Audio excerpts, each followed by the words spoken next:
નમસ્કાર. Social media પર છે ને માનવ ગરિમા યોજના વિશે બહુ બધી વાતો ચાલી રહી છે અને સાચું કહું તો ઘણી બધી ગેરસમજ પણ છે. તો સાચું શું છે? ચાલો આજે આ બધી બાબતોને બરાબર સમજીએ. તો સૌથી પહેલો અને સૌથી મોટો સવાલ જે બધાના મનમાં છે, શું અત્યારે આ યોજના માટે અરજીઓ ખુલ્લી છે? શું આપણે ફોર્મ ભરી શકીએ છીએ? અને જુઓ, આનો સીધો અને સ્પષ્ટ જવાબ છે ના. આ યોજના 2023માં જ બંધ કરી દેવામાં આવી છે.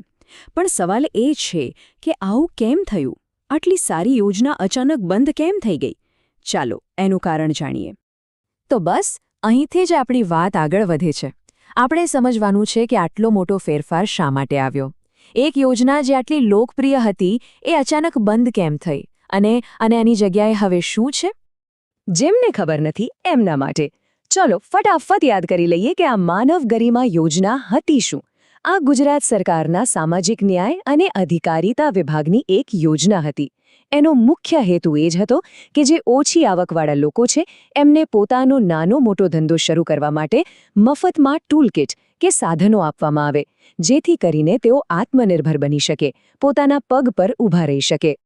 ઓકે, તો એ તો હવે પાક્કું થઈ ગયું કે યોજના બંધ છે. પણ એ જાણવું પણ એટલું જ જરૂરી છે કે પહેલાં આનો લાભ કોને કોને મળતો હતો, એના નિયમો શું હતા. ચાલો એના પર એક નજર નાખીએ. તો જુઓ, સૌથી પહેલાં તો લાભાર્થી ગુજરાતનો રહેવાસી હોવો જરૂરી હતો. અને આ યોજના ખાસ કરીને સામાજિક અને શૈક્ષણિક રીતે પછાત વર્ગ એટલે કે OBC/SEBC, અનુસૂચિત જાતિ એટલે કે SC, અનુસૂચિત જનજાતિ એટલે કે ST અને આર્થિક રીતે નબળા વર્ગ એટલે કે EWS કેટેગરીના લોકો માટે હતી. હવે આવકની પણ એક મર્યાદા હતી. અરજી કરનારના પરિવારની કુલ વાર્ષિક આવક 6 લાખ રૂપિયાથી વધારે ન હોવી જોઈએ. જો 6 લાખથી 1 રૂપિયો પણ વધારે હોય તો પછી એમને આ યોજનાનો લાભ નહોતો મળતો. એ જ રીતે ઉંમર માટે પણ નિયમ હતો. અરજદારની ઉંમર 18થી 60 વર્ષની વચ્ચે હોવી જોઈતી હતી. એટલે કે 18થી ઓછા કે 60થી વધારે ઉંમરના લોકો આમાં અરજી નહોતા કરી શકતા.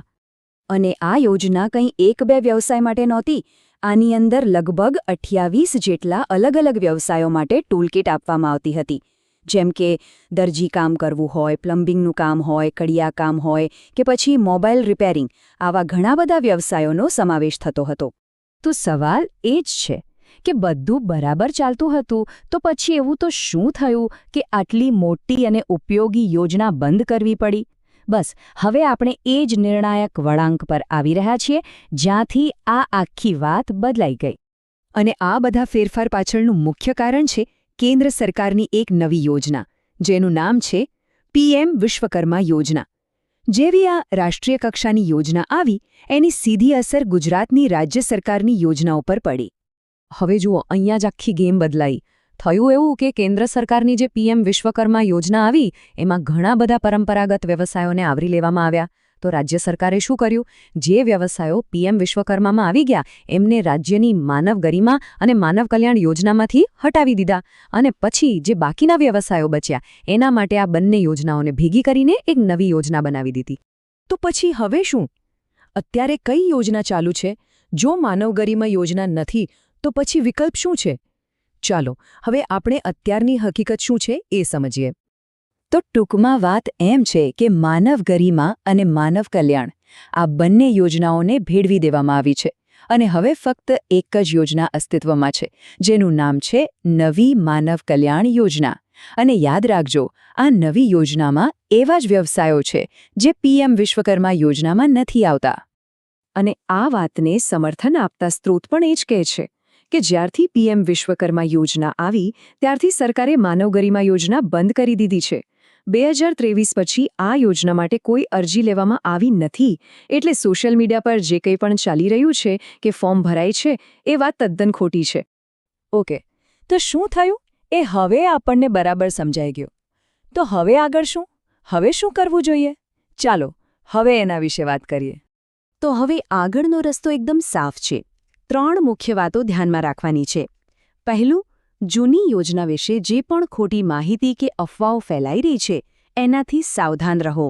બીજું, હવે આપણું ધ્યાન ફક્ત નવી માનવ કલ્યાણ યોજના પર જ હોવું જોઈએ. અને ત્રીજું, અને સૌથી અગત્યનું, કોઈ પણ સત્તાવાર માહિતી માટે માત્ર ને માત્ર સરકારના ઈ-કુટીર પોર્ટલ પર જ ભરોસો કરો. અને એક સારા સમાચાર પણ છે. એવું માનવામાં આવે છે કે આ નવી માનવ કલ્યાણ યોજના માટેના ફોર્મ બહુ જલ્દી ઈ-કુટીર પોર્ટલ પર ભરવાના શરૂ થઈ શકે છે. એટલે બસ એ પોર્ટલ પર નજર રાખતા રહેજો. અંતમાં બસ એક જ વિચારવા જેવો સવાલ. સરકારી યોજનાઓ તો સતત બદલાતી રહેતી હોય છે, પણ શું આપણે સાચી અને અપડેટેડ માહિતી સાથે તૈયાર છીએ? આજનો આ કિસ્સો આપણને એ જ શીખવે છે કે સાચી માહિતી હોવી કેટલી બધી જરૂરી છે.